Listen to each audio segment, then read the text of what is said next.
എല്ലാവർക്കും നമസ്കാരം. മഹാദേവൻ്റെ ദിവ്യമായ പഞ്ച കൈലാസധാമങ്ങളിലെ രണ്ടാമത്തെ ധാമമാണ് ആദി കൈലാസം. ആ ആദി കൈലാസം എന്ന പുണ്യഭൂമിയിലാണുള്ളത്. മുമ്പിൽ കണ്ടുകൊണ്ടിരിക്കുന്നത് മഹാദേവൻ്റെ ആ ദിവ്യസ്ഥാനമാണ്. പഞ്ചകൈലാസങ്ങളിൽ ഒന്നാമത്തെ കൈലാസം സാക്ഷാൽ കൈലാസം, അത് ചൈനയിലാണ്.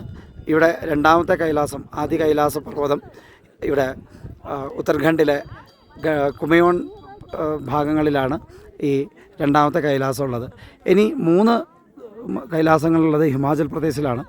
മണിമഹേഷും ശ്രീഖണ്ഡ് കൈലാസവും കിന്നർ കൈലാസവും. ഈ പുണ്യഭൂമിയിൽ ഞങ്ങൾ 40ഓളം ആളുകൾ ഇവിടെ എത്തിച്ചേർന്നു.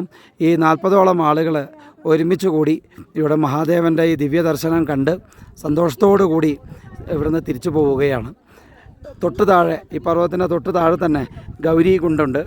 ഗൗരീകുണ്ട് ഇവിടെ ദിവ്യമായിട്ടുള്ള ഈ സ്ഥാനം പാർവതി ദേവിയുടെ.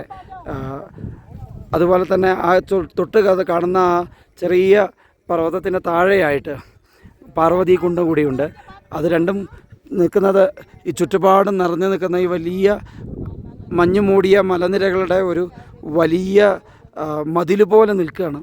അതിൻ്റെ താഴ്വരയിൽ നടുക്ക് ഒരു ചെറിയ പീഠം പോലെ ഇവിടെ ഒരു ചെറിയ ഭാഗം, അവിടെയാണ് ഈ കാഴ്ചയ്ക്ക് വേണ്ടി എല്ലാവരും വന്ന് നിൽക്കുന്ന ഈ സ്ഥലമുള്ളത്. ഇവിടെ മഹാദേവന് ഒരു കുഞ്ഞു ക്ഷേത്രവും കൂടി അതോടൊപ്പമുണ്ട്. ഈ കുഞ്ഞു ക്ഷേത്രത്തിൽ നിന്ന് അതിൻ്റെ ചുവട്ടിൽ നിന്ന് സുന്ദരമായിട്ട് ഈ കാഴ്ച ഗൗരീകുണ്ടും അതുപോലെ ഈ കൈലാസ പർവ്വതവും നമുക്ക് കാണാം. സുന്ദരമായിട്ടുള്ള ഒരു കാഴ്ച, മനോഹരമായ കാഴ്ച. സാധിക്കുന്നവരൊക്കെ ഈ പുണ്യഭൂമിയിൽ വരിക. ഇവിടെ വന്നിരുന്ന് ഇങ്ങനെ നോക്കും തോറും പല കാഴ്ചകളും പല ദിവ്യാത്ഭുതങ്ങളും നമുക്കൊക്കെ ഉള്ളിലിങ്ങനെ ഫീൽ ചെയ്യുന്നു, അനുഭവിക്കുന്നു. മഹാദേവൻ്റെ മൂർത്തിയെപ്പോലെ, മഹാദേവൻ്റെ തിരുമുഖം അവിടെ കാണുന്ന പോലെ പലരും പല രീതിയിൽ ഇതിനെ സാക്ഷാത്കരിക്കുന്നു. എത്രയോ ആളുകൾ ഇവിടെ താഴെ വന്നിരിക്കുന്ന എത്രയോ ആളുകൾ ആ മഹാദേവൻ്റെ ഈ ദിവ്യധാമത്തെ നോക്കി കണ്ണടച്ച് ധ്യാനിച്ചുകൊണ്ടിരിക്കുന്നു.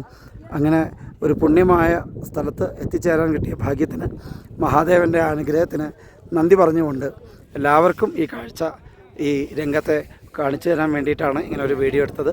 മഹാദേവൻ എല്ലാവരെയും അനുഗ്രഹിക്കട്ടെ. ഓം നമഃ ശിവായ.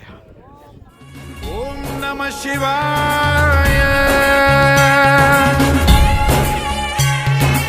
ఓం నమః శివాయ.